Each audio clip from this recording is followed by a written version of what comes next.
Hello दोस्तों, स्वागत है आपका मेरे यूट्यूब चैनल पे। इस वीडियो में हम लोग linear differential equation with constant coefficient पे कुछ इंपॉर्टेंट एमसीक्यू देखने वाले हैं और ये इस एमसीक्यू का पार्ट 6 है। ठीक है, इसके पहले भी 5 पार्ट आ चुके हैं इसमें, जिसमें हम लोगों ने कुछ स्पेशल केसेस, कुछ इंपॉर्टेंट केसेस और उसके बाद से कुछ एमसीक्यूज देखे थे। ठीक ठीक है, तो इसमें भी हम लोग कुछ 20 के करीब में एमसीक्यू देखेंगे जो कि आपके एग्जामिनेशन पॉइंट ऑफ व्यू से बहुत ही ज्यादा इंपॉर्टेंट है। ठीक है, तो चलिए शुरू करते हैं। यहाँ देखिए क्वेश्चन नंबर 7 से स्टार्ट हो रहा है, क्योंकि इसके पहले के वीडियोस में मैंने 35 एमसीक्यूज बता दिए थे और उसके बाद से 6 एमसीक्यूज और बताए थे। उसके बाद से आगे का इस वीडियो में हम लोग डिस्कस कर रहे हैं, तो ये 7 नंबर से स्टार्ट हो रहा है। ठीक, इसके पहले के जितने भी एमसीक्यू थे वो मैंने आपको इसके पहले के वीडियोस में बता दिया है। ठीक, तो आज का पहला एमसीक्यू है हम लोग का, जो कि क्वेश्चन नंबर 7 से स्टार्ट हो रहा है। वो है पार्टिकुलर इंटीग्रल दे दिया है, जहाँ पे डी हम लोग का ऑपरेटर है। हम लोग को पता ही है डी का value D upon D x होता है। ठीक है, और फिर कह रहा है फाइव ए स्क्वायर। देखिए ये साइन का फंक्शन है, तो साइन के फंक्शन के लिए हम लोगों ने केस पढ़ा था कि डी स्क्वायर की जगह पे वैल्यू रखते हैं कितना, माइनस ए स्क्वायर। ठीक है, तो यहाँ पे देखिए फाइव माइनस ए स्क्वायर जो है वो जीरो के इक्वल आ रहा है, यानी केस ऑफ फेलियर मिल रहा है। ठीक, लेकिन जब एक बार डिफरेंशिएशन कर ले रहे हैं तो जीरो के इक्वल नहीं आ रहा है। मतलब कि five dash minus a square जो है हम लोग का, ये जीरो के इक्वल नहीं आ रहा है, यानी कि एक बार डिफरेंशिएट करने पे केस ऑफ फेलियर फिर हम लोग को नहीं मिल रहा है।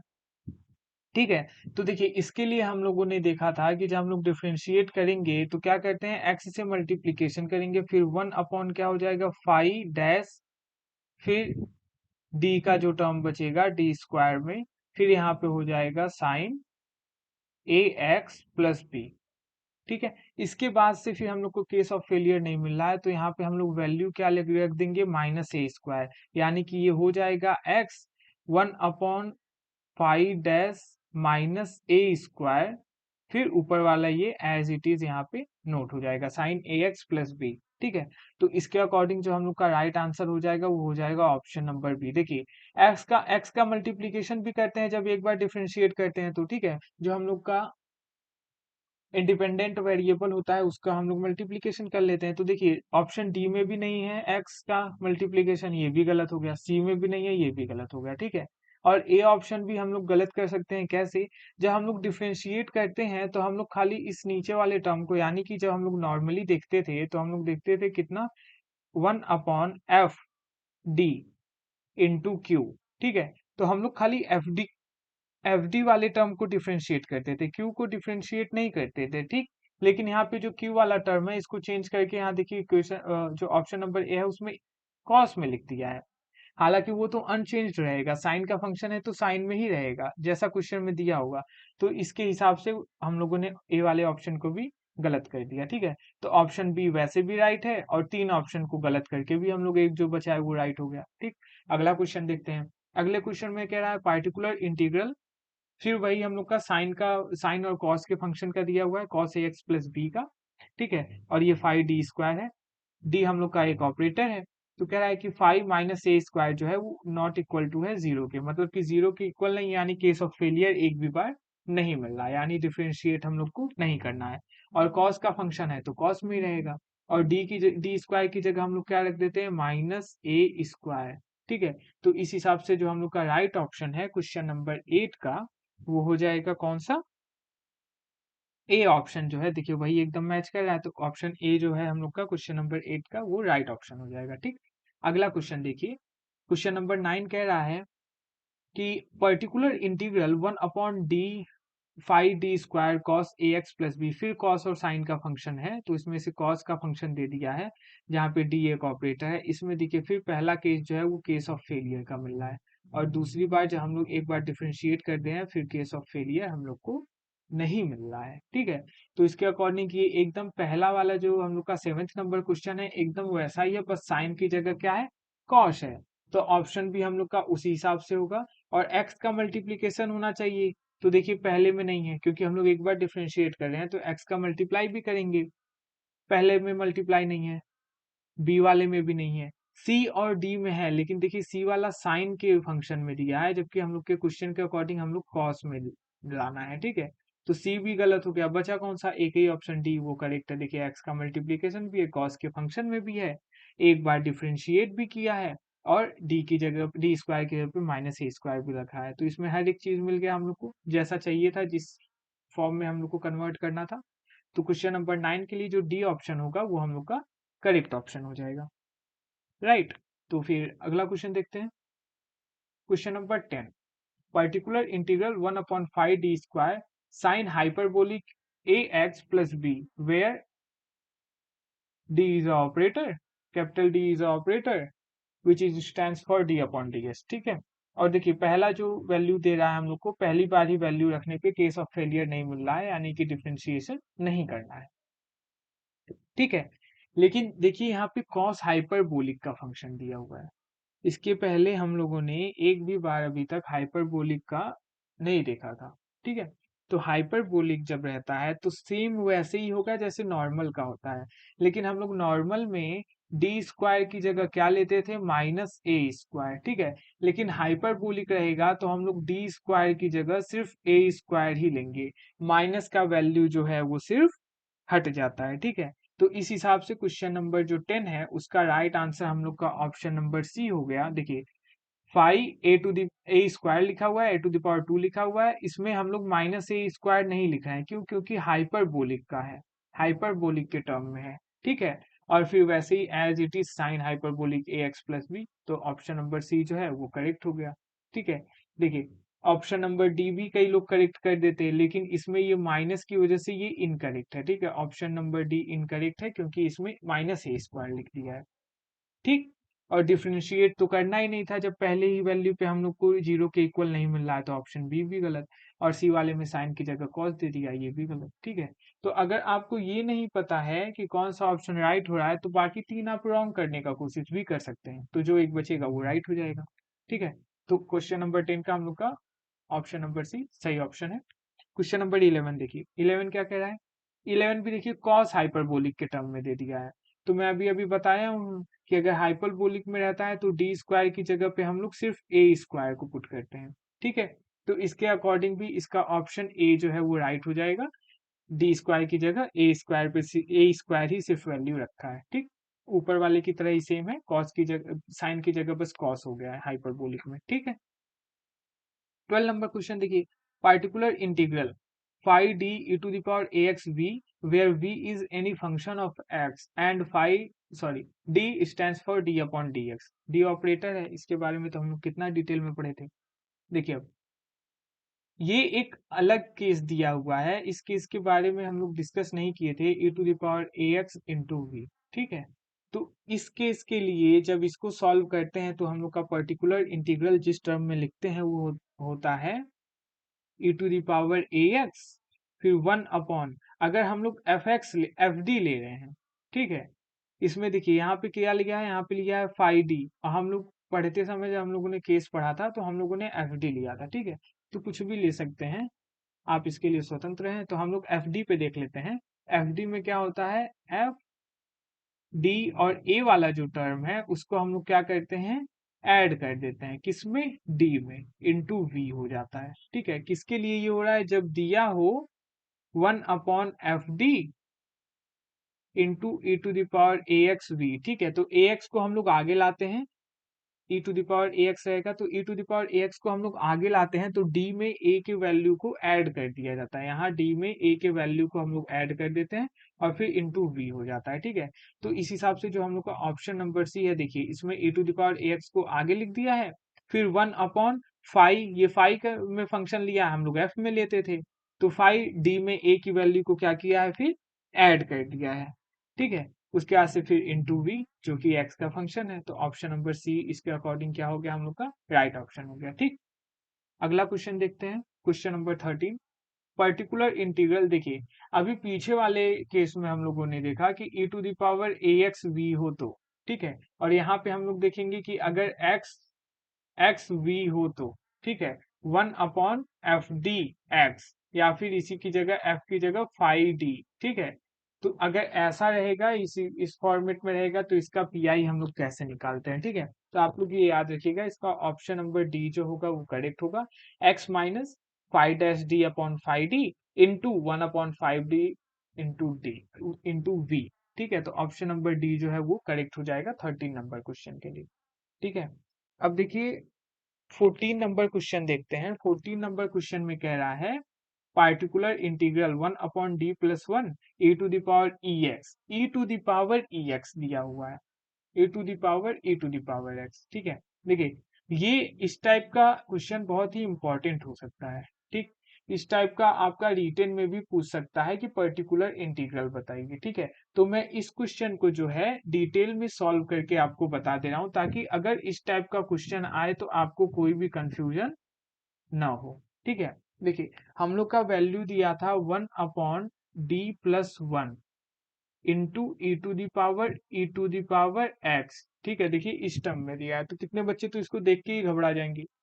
और हम लोग का डी क्या है, डी ऑपरेटर है, d/dx। ठीक है, कितने बच्चे तो सिर्फ ये देख के कि e to the power x लिखा है वो क्वेश्चन ही छोड़ देंगे, कुछ भी ऐसे ही तुक्का ऑप्शन लगाएंगे, आगे बढ़ जाएंगे। लेकिन ये भी बहुत सिंपल क्वेश्चन है, हम लोग इसको सॉल्व करेंगे, वो भी बहुत ही आराम से।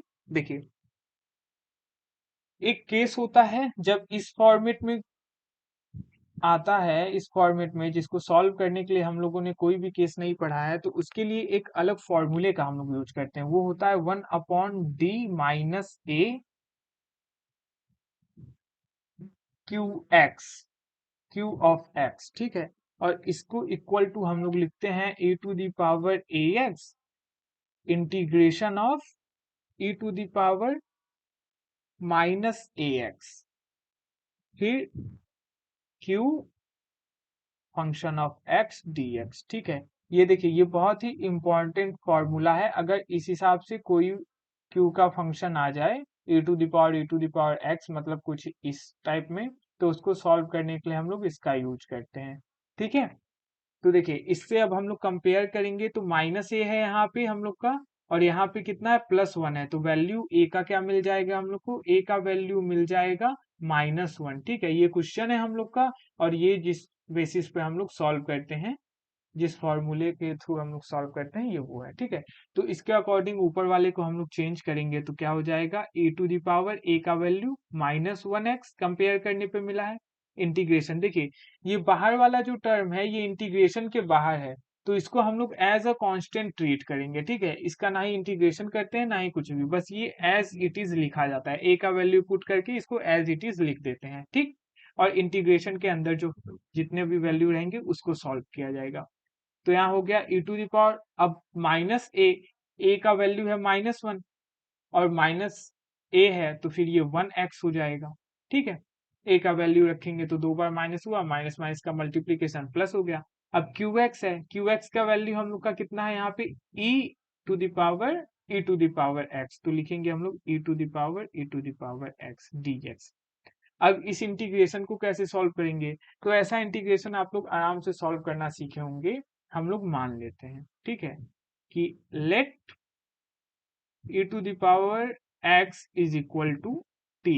अब डिफरेंशिएट करेंगे इसको तो क्या हो जाएगा, e to the power x dx is equal to dt। ठीक है, इस टाइप का आप सॉल्व करना सीखे होंगे कि इंटीग्रेशन कैसे ऐसे सॉल्व करते हैं। ठीक है, देखिए बाहर वाला टर्म हम लोग का ऐसे ही रह जाएगा, e to the power integration of, अब देखिए ये जो टर्म है इसको e to the power x को हम लोगों ने t सपोज किया है, तो मैंने यहाँ पे लिख दिया t। ठीक है, और ये वाला जो है e to the power x और dx, इन दोनों को मिला करके हम लोग लिख सकते हैं e to the power x dx की जगह पे dt। ठीक है, तो मैंने लिख दिया dt। अब is equals e to the power, और e to the power x का इंटीग्रेशन क्या होता है, e to the power x ही हो जाता है, तो वैसे e to the power t का integration e to the power t हो गया। ठीक है, अब t का हम लोग वैल्यू रख देंगे, तो e टू द पावर-x और t का वैल्यू हम लोगों ने क्या सपोज किया था, e टू द पावर-x को हम लोगों ने मान लिया था कि t है, तो हम लोग t की जगह फिर रख देंगे e टू द पावर-x। ठीक है, तो हम लोग का पर्टिकुलर इंटीग्रल निकल गया e to the power into e to the power किसका पर्टिकुलर इंटीग्रल था, ये इस वाले फंक्शन का। देखिए ये जो क्वेश्चन हम लोग का यहाँ पे दिया हुआ है। ठीक है, तो हम लोग क्वेश्चन की तरफ चलते हैं। आंसर ये ध्यान दीजिएगा, अभी हम लोग ऑप्शन से मैच करेंगे कि किस ऑप्शन से ये मैच हो रहा है। ठीक, तो देखिए 14 नंबर क्वेश्चन है ये, तो हम लोग का आंसर है e to the power minus x, फिर e to the power x. Option number a जो है वो हम लोग का राइट ऑप्शन हो गया, राइट। फिर देखिए 15 नंबर क्वेश्चन भी ऐसे ही सॉल्व होगा जैसे कि हम लोगों ने 14 नंबर क्वेश्चन सॉल्व किया है, ठीक है। तो ये पेज आप देख लीजिए, इसका एक बार स्क्रीनशॉट ले लीजिए, या तो फिर जब मैं बता रहा था तब आप फिर से एक बार रिवर्स जाके इसको नोट डाउन कर लीजिएगा, ठीक है।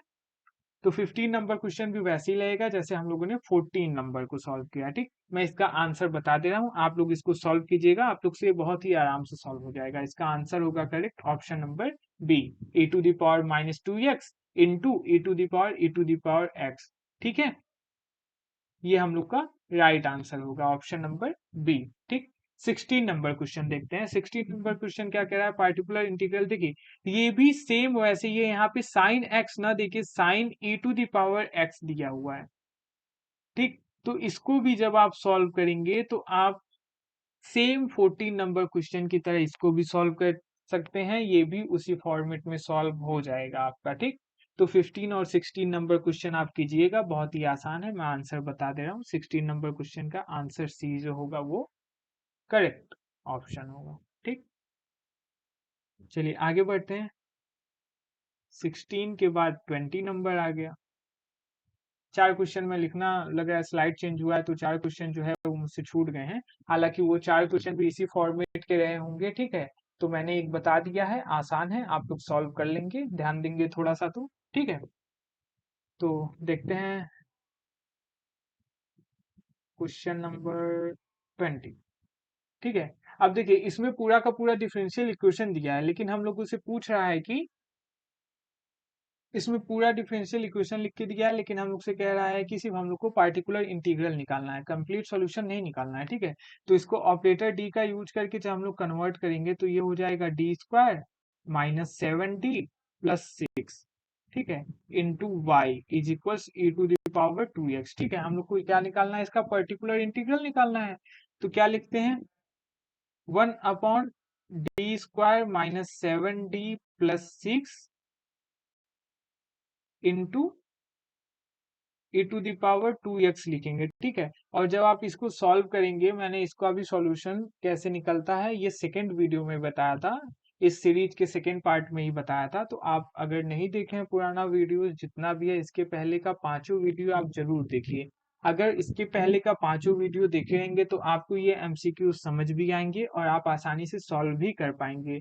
इसी तरह का जैसा एमसीक्यू मैं बता रहा हूँ, ऐसा ही एमसीक्यू आपके एग्जामिनेशन में आपको मिलेगा, ठीक है। तो जितना भी वीडियो मैंने बनाया है वो पूरा देखिए, ताकि आप आराम से क्वेश्चन को सॉल्व कर सकें, ठीक है। ये पहला ही केस है अभी, और इसको मैंने सॉल्व करने के लिए बहुत ही अच्छे से बताया था। डी की जगह पे हम लोग ए का वैल्यू रखते हैं और यहाँ पे ए का वैल्यू हम लोग का 2 है, ठीक है। केस ऑफ फेलियर भी होता है, लेकिन यहाँ पे केस ऑफ फेलियर नहीं होगा।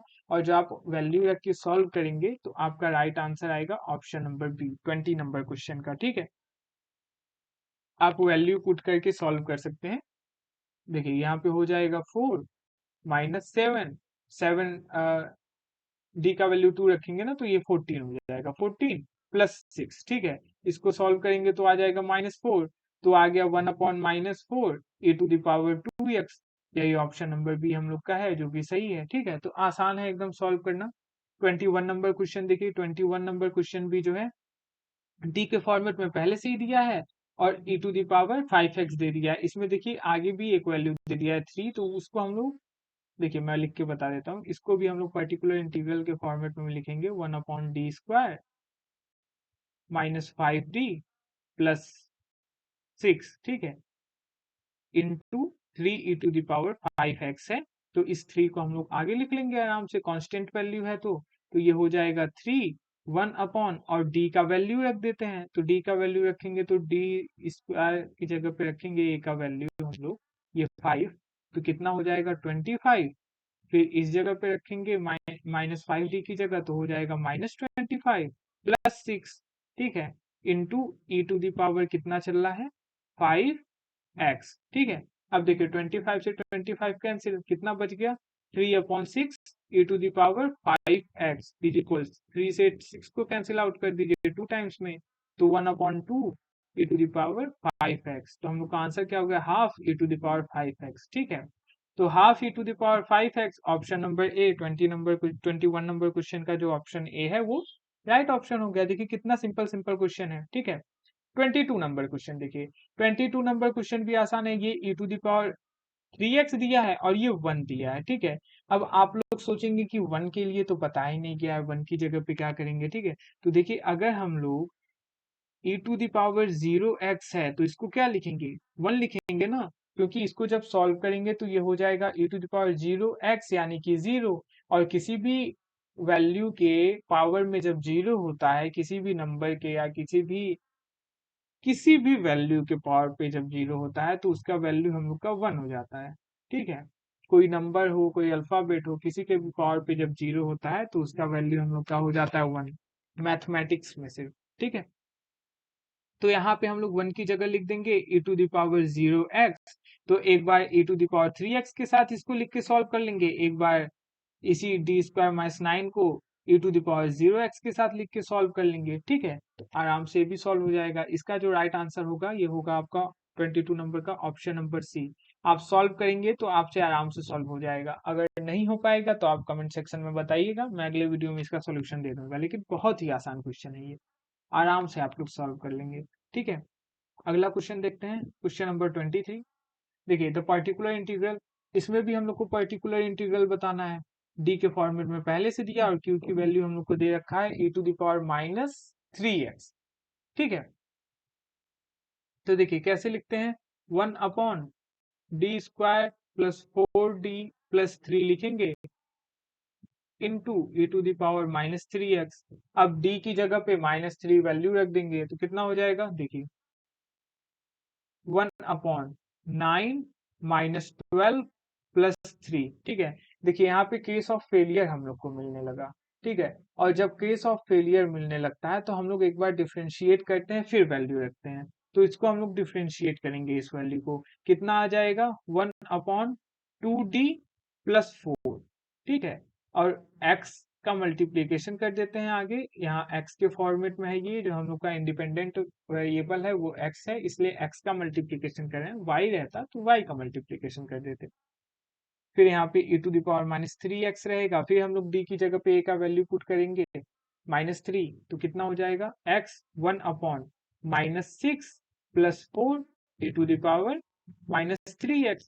इसको सॉल्व करेंगे तो क्या आएगा -2, यानी कि ऑप्शन हो जाएगा हम लोग का x 1 upon -2 e to the power -3x, ठीक है। तो इस टाइप का ऑप्शन आपका कौन सा दिख रहा है, ऑप्शन नंबर डी। तो ऑप्शन नंबर डी जो है 23 नंबर क्वेश्चन का ये राइट ऑप्शन हो गया, ठीक। देखिए सेम ये भी क्वेश्चन ऐसे ही, इसको दोनों पे ऑपरेट कर देंगे। d-2 का जो होल क्यूब है इसको हम लोग e to the power 2x पे भी ऑपरेट करेंगे और 3 टू द पावर x पे भी ऑपरेट करेंगे। इस टाइप के टर्म को भी सॉल्व करने के लिए मैं बताया हूँ n to the power x वाला जो केस था, ठीक है। तो इस टाइप का क्वेश्चन है ये, इसको जब सॉल्व करेंगे 24 नंबर जो है, तो 24 नंबर का राइट ऑप्शन आपका आएगा ऑप्शन नंबर ए, ठीक है। ये भी बहुत ही सिंपल क्वेश्चन था। पार्टिकुलर इंटीग्रल, फिर देखिए इसमें भी हम लोग को पार्टिकुलर इंटीग्रल ही बताना है। 12 ए टू द पावर एक्स दिया हुआ है, 25 नंबर जो क्वेश्चन है, तो इसमें भी जब हम लोग इसको लिखेंगे तो 1 upon d to the power 5 minus d होगा। फिर ये कितना हो जा रहा है e to 12 e to the power x, ठीक है। अब जब हम लोग इसको सॉल्व करेंगे, डी की जगह ए का वैल्यू रखेंगे जो कि 1 है, तो एक केस ऑफ फेलियर मिलने लगेगा, क्योंकि 1 माइनस 1 मिलेगा। 1 का पावर चाहे जितना भी रख लिया जाए आएगा तो 1 ही, तो 1 माइनस 1 मिलेगा is equal to 0, case of failure. तो हम लोग फिर एक बार डिफ्रेंशिएट करेंगे तो क्या हो जाएगा 1 अपॉन 4d टू नहीं 5 आएगा, ये 5d to the power 4 minus 1, ठीक है। और 12 e to the power x, फिर जब इसके बाद से हम लोग वैल्यू रखेंगे तो ये क्या हो जाएगा, देखिए ये हो जाएगा 12 को आगे लिख लेते हैं, 12 e to the power x upon 1 रख रहे हैं हम लोग, तो 5 माइनस 1 यानी कि सॉरी ये 1 रहेगा, 5 माइनस 1 यानी कि 4। 4 से हम लोग फिर 12 को कैंसिल कर देंगे 3 टाइम्स में, तो 3 e to the power x, और जब डिफरेंशिएट करते हैं तो आगे x भी एक्स का भी मल्टीप्लाई होता है, ठीक है, यहाँ एक्स का ही मल्टीप्लाई होगा तो हो जाएगा हम लोग का 3x e⁻x। तो ऑप्शन नंबर डी जो है हम लोग का 25 नंबर क्वेश्चन का वो राइट ऑप्शन हो जाएगा। ठीक है, अगला क्वेश्चन देखते हैं, क्वेश्चन नंबर 26। देखिए 26 में ये अलग अलग ब्रैकेट में दिया है, पहले ब्रैकेट ओपन करके इन दोनों का मल्टीप्लीकेशन कर लेंगे तो क्या आ जाएगा वैल्यू हम लोगों का। 26 नंबर जो क्वेश्चन है, जब इसको ओपन करेंगे तो वैल्यू हो जाएगा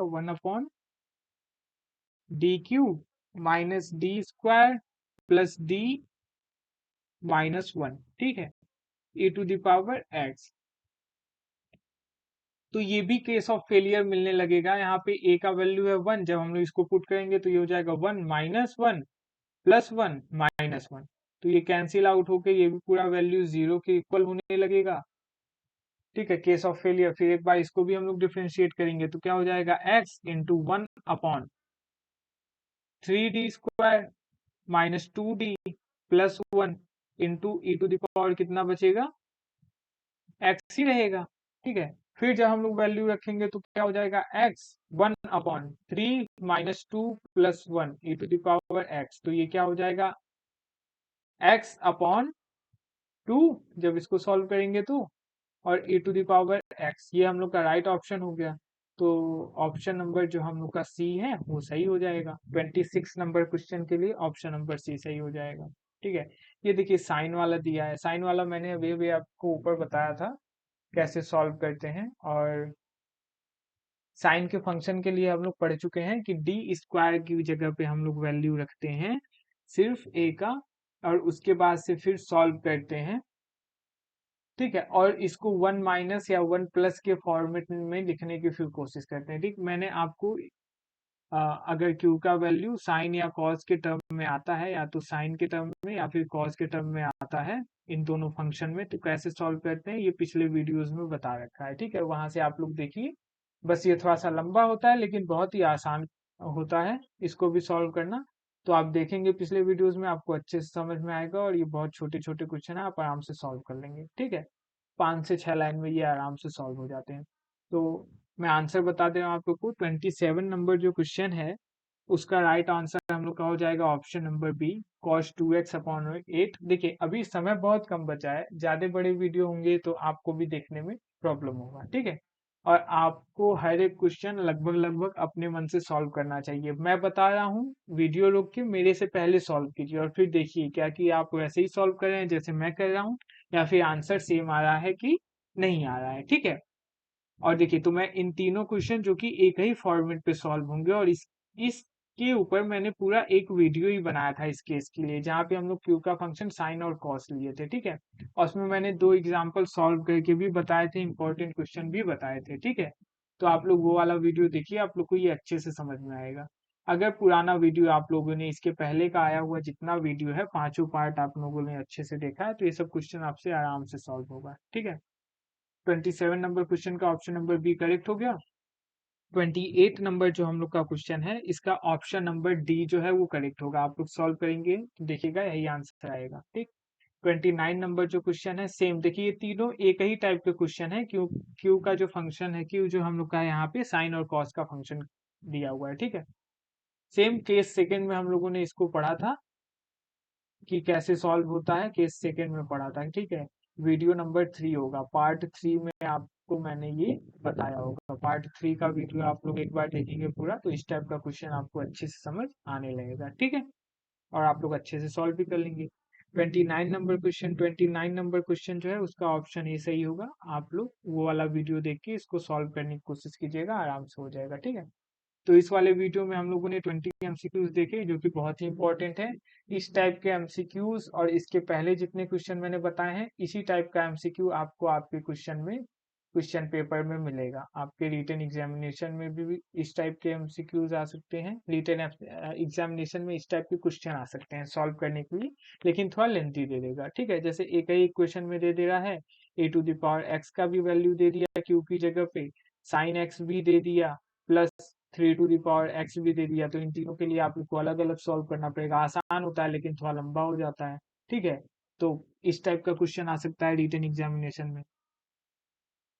और बाकी मैंने इंपॉर्टेंट क्वेश्चंस भी बताए थे, तो आप लोग उसको भी देखिए। और जिस जिस टाइप की एमसीक्यूज आ सकते थे मैंने वो भी बता दिया है। ये लास्ट क्वेश्चन लास्ट पार्ट था डिफरेंशियल इक्वेशन के लिए। ठीक है, तो आप लोग पूरा वीडियो अगर अच्छे से देखे होंगे, अच्छे से ऑब्जर्व किए होंगे, तो आप लोग का पेपर अच्छा जाएगा। ठीक है, best of luck and thank you everyone.